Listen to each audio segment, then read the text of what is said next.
Hello everyone, this is FilibusterFox, and, well, I said I was going to make a Stellar Impact video on the 20th. However, I also made a little footnote about that, in that unless Dungeon Defenders kind of ate my life, and I couldn't put it down. Well, as you can see by the fact that in the background the video is indeed Dungeon Defenders and not actually, well, Stellar Impact, you can see that I have indeed had my life eaten by this game. This game is so good. I'm having so much fun playing it. It's, I mean, I had a lot of fun with Orcs Must Die. It was a great game. But this thing, man, this blows it out of the water. It's got the same kind of fun gameplay as Orcs Must Die, except it's multiplayer. There's leveling and items and pets and all this customization, and it's a lot of fun. But we'll just go ahead and skip some of the things that I figured out in a couple of days since I did my first look at. Now first, I'm going to have a look at the Tavern Keeper here. Now, in the random things that pop up in the pets, weapons, and armor, say you see a gun like this godly, poisonous, elegant crossbow. Let's say this is the weapon I want to do. But I can't afford it right now because I've just spent all my money. I just hit the lock item, and bam! It'll be there after the next match. I'll show you that when I come back. I don't really want that item because I have this legendary flaming skeleton bow. Now, skeleton bows shoot through enemies, so it's kind of an area effect attack for the Huntress. So that's pretty nice. But I picked this thing up. I've already put 2 upgrade levels in it, and I'll show you weapon upgrades. So you can go to item info here, or at your forges in the maps, and you've got all the stats that are on this page. And down at the bottom there's an investment thing. You hit invest and it starts putting your saved mana from the bank into the item. Now I don't have enough to get the level, but if I did, I would then be able to select one thing from the list of abilities that this weapon has and improve it. And this can, like, shots per second can only be improved like every 4 levels or something like that. This started out at -6 and I've got it down to -4, the reload speed bonus, because I really want that reload speed down. But it's got 6 attack speed and good physical damage and lots of ammo, so this is a great weapon. It improves my stats and some trap stats too. Alright, so I'm just going to go ahead and back right on out of that.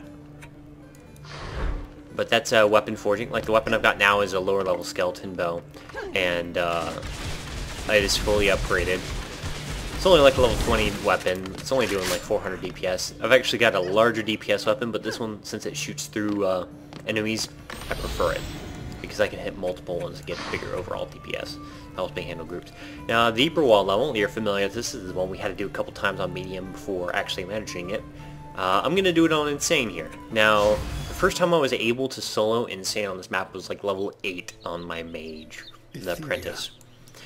So once you know what you're doing, this map is an excellent grind map. I come on here and I use it to get mana and XP for any of my characters, because you can swap heroes as long as you're in the build phase. Now, Insane, it does not have an infinite build phase. It is timed. You'll see up at the top left under next to enemy 6, it says 75 now. What that means is I've only got 75 seconds with which to build defenses and do what I need to do to prepare, and then the wave starts. And then my forge goes away, so I can't upgrade weapons or swap heroes. And this is my apprentice. He's level 31. Nope. Looked outside the window there. And, well, he is my tower specialist. I've got the towers are fully upgraded on him, but he basically sucks at fighting himself. What I'm doing right now is I'm putting up the magic barricades, which will not only neutralize any elemental resistances of anything attacking them, but they also provide nice barriers for anything trying to get through. So I'm going to be beginning to show you my build as an apprentice to pretty much solo this map. This is not my exact order. This is the order I do with my Huntress, because I get those walls up first so I don't have to worry about them later, because time is a real aspect. So I need to get as many things out in the earlier rounds while I still have the extra time to do so. Alright, so now the rounds begin. I'm going to take out these 6. No problem with my equipment. But if I were the Huntress alone, I don't have any skills put into my traps really. So I couldn't actually solo this, which is why I need my Squire or my Apprentice to come in and put out the traps. I see my heavy TF2 pet there. he, provides steady rate of fire and increases my attack damage. He's pretty cool. You have to be level 25 to use the Team Fortress 2 pets that you get with the Steam version of the game.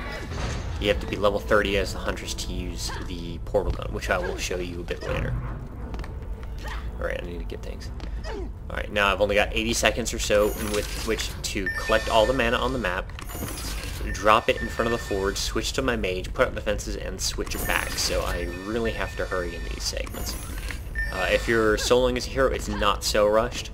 Like if I were just doing the apprentice, I wouldn't have to open up the interface, drop the mana, which is a couple of clicks, takes a few seconds there, swapping heroes and then swapping back. If I don't swap back in time, I'm stuck with a mage, so that is essential. Sometimes I will sacrifice traps to do so. I'm going to start showing you my primary defensive build up here. Get the 2 arcane missile towers and a fireball tower, so that they can provide that early rapid fire defense. The arcane missiles will ignore any sort of immunities that my opponents might have. I'll stick a fireball over here, whereas the fireball will be ineffective against fire-resistant monsters. Alright, I am out of mana, so I will go ahead and swap back. See, I've got a lot of time to spare in these early rounds, but in later rounds I get more and more pressed as I have to collect more mana. And the higher level towers cost more to build. But, so that's my initial tower setup there. You don't actually have to build side barricades until wave 4, when the orcs or whatever start coming. So my towers will make short work of them. I really actually have to defend this side more because I don't have any towers except for one over here. Alright, now, next to their health bars, sometimes you'll see a little symbol, like on that archer I'll show you in a second there. Okay, there's a lightning and there's a fire. That means they're immune to fire attacks. You see I'm doing a lot of zeros as well as the damage that I have white and red damage on this one. See, on that it's doing 37 fire and 48 regular. If I shoot someone fire resistant, that fire damage won't apply. Which is, I ran into a problem with my Huntress earlier with the weapon I was using before. That did fire damage as primary, so I was doing like 19 lightning damage to the fire resisting guys, and I got 140 damage to everyone else per hit. And I had to get rid of that because whenever the fire resistant guys came up, I just couldn't kill them fast enough to defend, so it was costing us wins like that. Alright, so with my Huntress's fast speed and high mana capacity, thanks to being as leveled as my mage, I go around, pick up all the mana, and drop it. Swap to my mage. There we go. And start finishing these defenses. Put a lightning tower about here. Make sure it's far enough away from the edge so it's not taking too much damage from either the orcs coming from the side or the guys at the bottom kind of sniping at it. Because that lightning tower, when I put it a little closer to the edge, tends to take a lot of damage. Alright, there we go. That's my complete defense there. Let me just go ahead and put this tower over here. I don't have enough for an arcane tower. There we go. Only 10 seconds to spare. See, I'm starting to run out of time to do my things, but I've only got a couple towers left to build. Now each map has a defense units limit up at the top right. You see how it says 48 out of 60 out of defense units there? It's how many towers you can place. That is shared by everyone on the team, so if everyone's kind of tower build, you're going to have to share the slots available. In an instance like this, where my Huntress traps are unupgraded and basically suck right now, I just go out there and do DPS. Teaming up with someone who's good with barricades and stuff, like a Squire or anyone's inspected towers, they can take all the mana and spend it on defenses while you go around killing guys and making a general nuisance of yourself to the opponent. Okay. Now, I haven't really built up my health much, so I can't actually take all that much damage, so I kind of have to stay mobile, else I get shot through these arrows. Oop. Oh.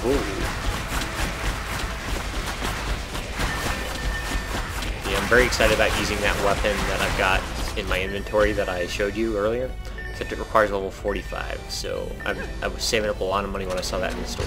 As soon as you see something good, you want to lock it up, because whether it's because it's inexpensive so you'll actually be able to afford it, or whether it's one of the best weapons you think you'll find for a long time, so lock it until you can afford it. Either way, you gotta use that locking mechanism, which you'll see as soon as I finish this match. It'll still be all locked up in there. Okay, I got my mana here. Let me go ahead and place my other arcane. There we go.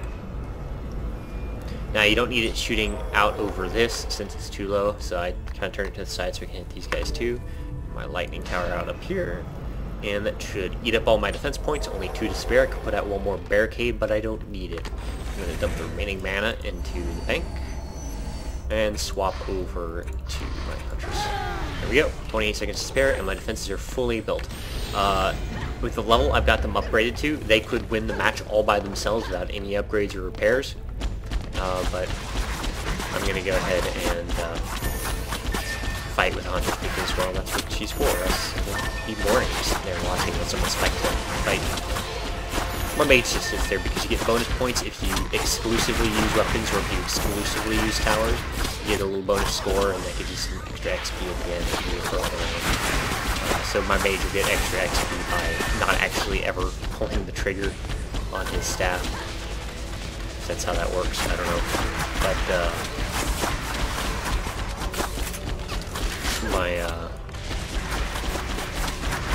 my Huntress, on the other hand, is meant to shoot things, so I like to shoot things. Makes the round go a little faster.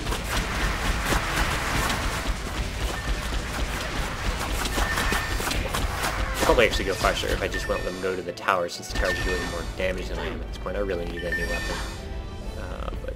Let me just go ahead and dump this in the bank before I go play for this. Now, I'm not really in a rush for this final wave because I've already got all my defenses out.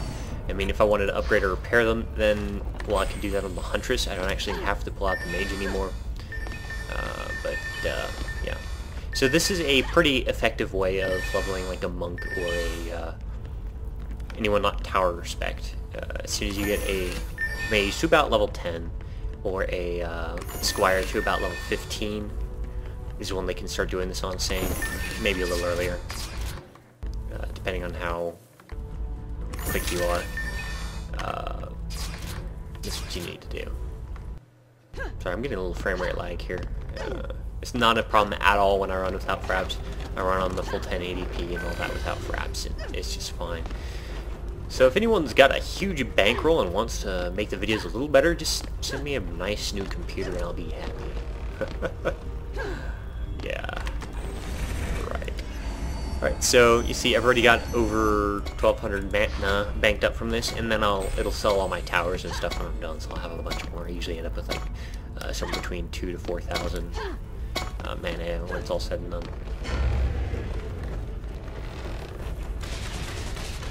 Just, you need to ensure that none of your towers actually die during this process, else that will cost you.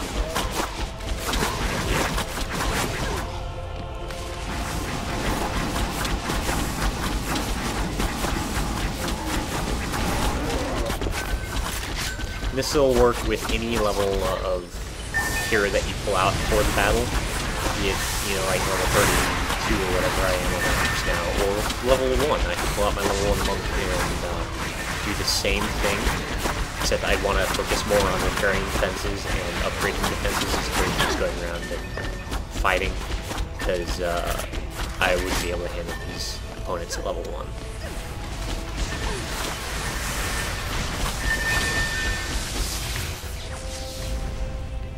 Go. Alright, now any items left behind between waves will automatically disappear. Don't worry about that, especially if you're playing co-op, because it will automatically sell all the items left and all the mana and split it among the group. So, like say you get some junk items that you don't want, you leave it out, and at the beginning of the next round it will automatically sell it and then split the proceeds between all the players on your team. So that is a good way of sharing mana if you are playing as a team. In other words, unless it is an upgrade that you need now or need later, or even for your alts, don't pick it up, just leave it on the ground. and it will sell itself. Now keep in mind, if you do not proceed to the next level and instead hit escape and return to tavern like so, you will want to make sure everything is picked up because it won't do that auto sell, I believe. But it should if you hit the crystal to go to the next level. Alright, so here I am back at the tavern. Go to the store. You'll see that I go to weapons. That one unlocked is still right there. I'm going to unlock it though since I don't actually want it. Ooh, wow, okay. Alright, so everything I've picked up, make sure that you want to have everything you want to keep locked. Look around for any thumbs up, like, hey, there's a thumbs up on that. I'm not going to use it because I like the current weapon.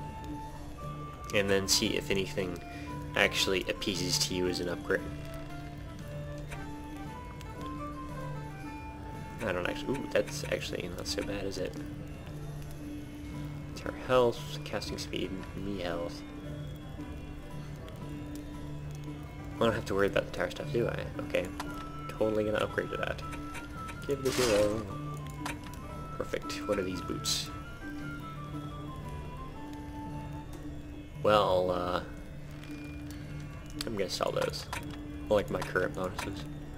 Alright, so sell all to sell everything that you haven't locked, and bam. Let's see, I should have enough to upgrade this, so I'll go ahead and show you that. Item info. Invest! Oh no, I'm just short, aren't I? Lame. Okay, I need 900 more. Alright, well, I've shown you enough Hunter gameplay, and you've kind of seen the Mage gameplay from towers I was building up there.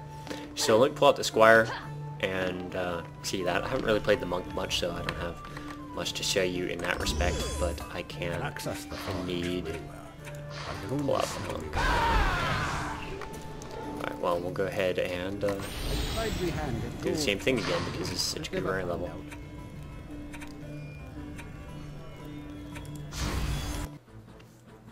Alright, what else did I want to talk about? Let's see, show all the classes now that I've got the new stuff. Shows me towers, grinding tricks. So, what we were unaware of what we were doing in the last video is the difficulties are kind of like multiple playthroughs of Diablo. They're intended so like you start at level 1, you go through the missions on easy, and then after you finish that you go through them on medium and then hard and impossible. Looks like the kind of intended progression, although you can circumvent that fairly easily. As I have, you'll notice I hadn't done all the levels. Some of them are pretty hard, even on easy solo. Alright, so for this, I'm primarily going to use the blade, slice and dice blockades, that's what they're called. Alright, so this is the ultimate tower for the Squire. It just sits there, blocks the path, and then spins swords around when anyone gets close. So, it's pretty effective, actually. You'll see an effect in the later rounds for it. This first round goes down pretty fast. Now this is how I level the Squire on this. I go through and I place those blade slice and dice blockades at every entrance. Once it starts up, takes a moment to start up before it starts doing damage. So particularly damaging opponents could potentially destroy them before it really gets going if you've got a whole bunch. So you want to have some power health upgrades with the Squire, because your stuff has great health, and upgrading that kind of capitalizes on your Squire. Even that basic barrier, number 6, is the highest health power in the game, so it's a very effective way of blocking the path if you've got people who are going to be able to kill the things. That'll actually kill them for you while defending. If you've got my medic with me, he'll automatically heal you and nearby allies. Well, the tower's going, just the players.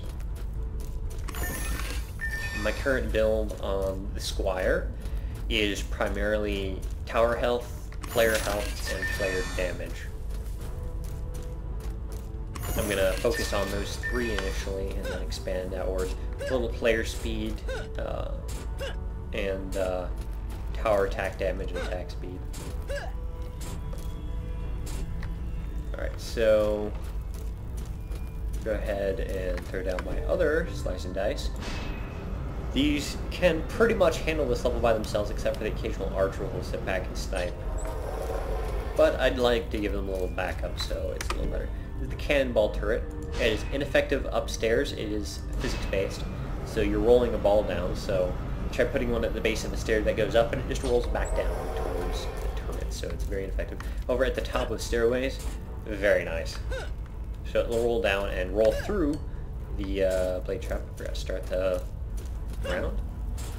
It'll roll through the blade trap and hit the enemies behind. Yep. Gotta go kick some rear. The larger amount of enemies seem to always come on this side of the map, on insane. So if you're primarily tower, you want to build up to this side first, but I'm looking towards. You want to put your primary defenses there, because it will get more challenging. However, if you are a DPS hero, like my Squire or my Huntress, if you prioritize the weak side and then you just come stab people on the strong side, then that works. I think that's how I work. This isn't meant to be a tutorial video so much as showing you the things I've learned since the looks at. I was very unprepared. Didn't have any idea what I was getting into.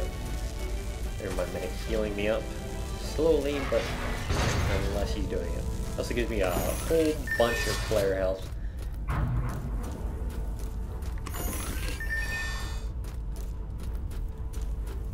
Oh yeah, I still have to show you the portal gun as well. I should do that on a map with the lava.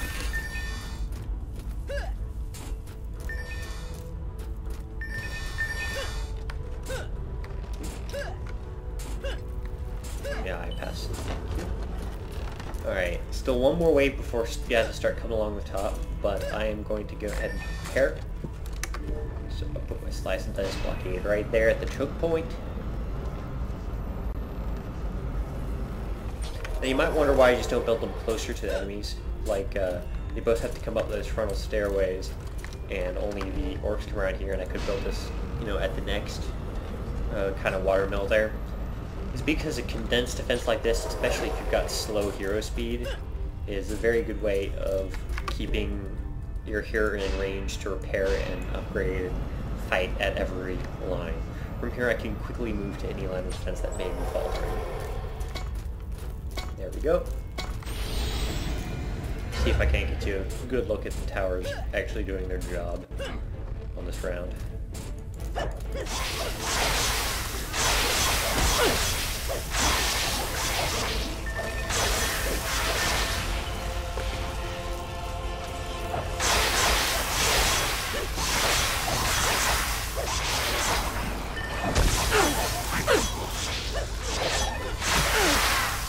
So I'm going to pull back here.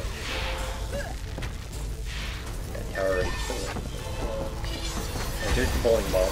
Rolls down, bounces around, goes through opponents, and just kind of moves unpredictably till it breaks.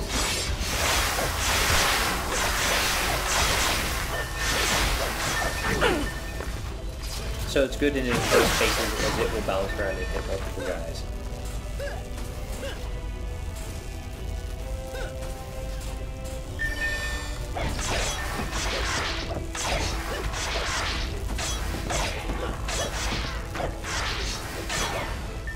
Alright, yay, I won the round. Surprise.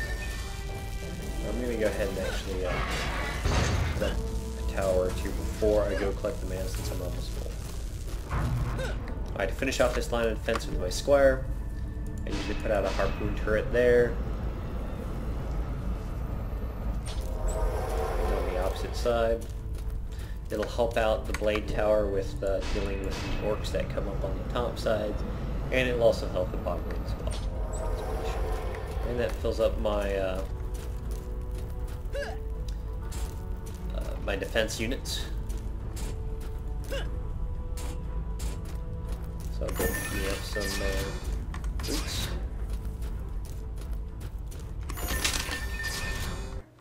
There is a cap to how many items you can carry in your item box. So if you do a few missions in a row and you're picking up everything because you're soloing, you want to make sure you sell off what you don't need because you'll just fill up and be unable to pick stuff up.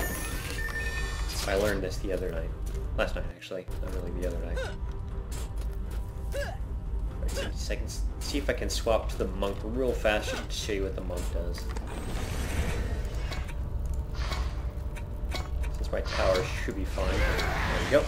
Alright, now the monk has primary attack, much like the squire. Secondary attack is a light ranged attack.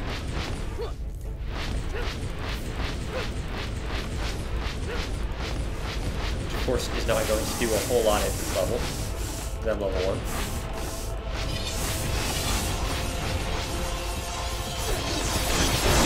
I also get auras, which unfortunately I can't really show you, but I'll show you in the pattern what they look like. Ow, ow. Alright, now's a good time to discuss dying. You die. You are only removed from the map for a small while. Your tower's still fight. You just can't repair or do anything weird like tower. So the tower can finish everything off nicely. It's gonna go hide. I'm gonna actually have to repair my towers up to this round because I did not contribute much. And my squire is a hybrid spec, not a tower spec. I'll put all my points in the tower, it would be much less cluster. These guys get a little closer, shall I?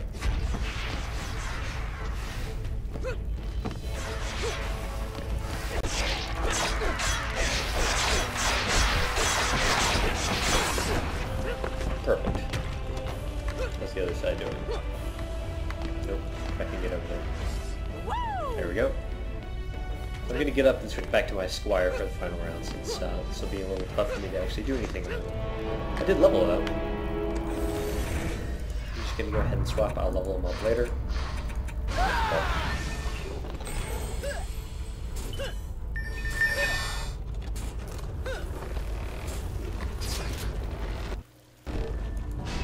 Go get past perhaps lagging it.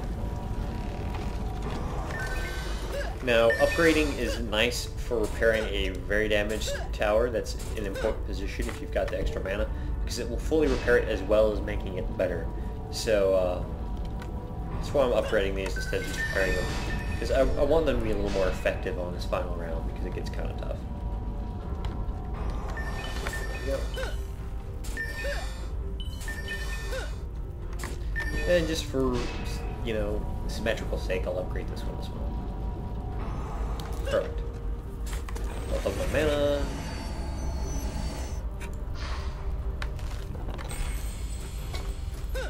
And I'll go loot the chest, even though the round is starting. I'm not too scared of anything that'll come out. I just can't hurt them in that unless they're ranged. That area right there prevents you from damaging any melee enemies inside. To keep you from taking back too far. However, ranged guys sitting in there you can't fight, simply because they just want to keep you from fighting if they refuse to do that. Ranged types can be like that, they don't like to move when they don't have to.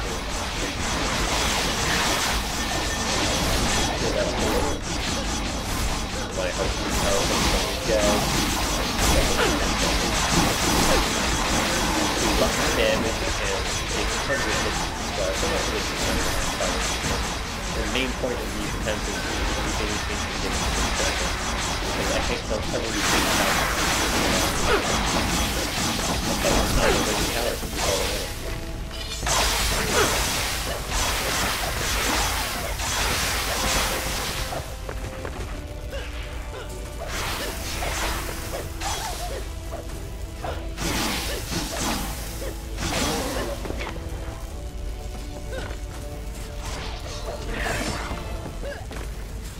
Alright, now I've shown you all of the classes.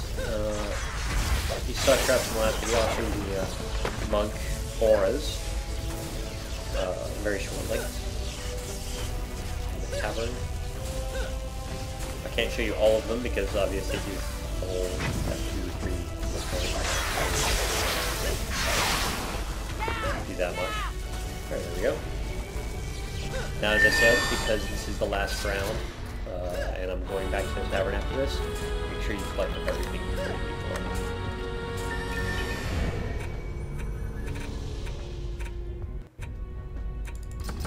Or tower That is your job, Squire, to keep things from getting in the base. And then go out and kill them.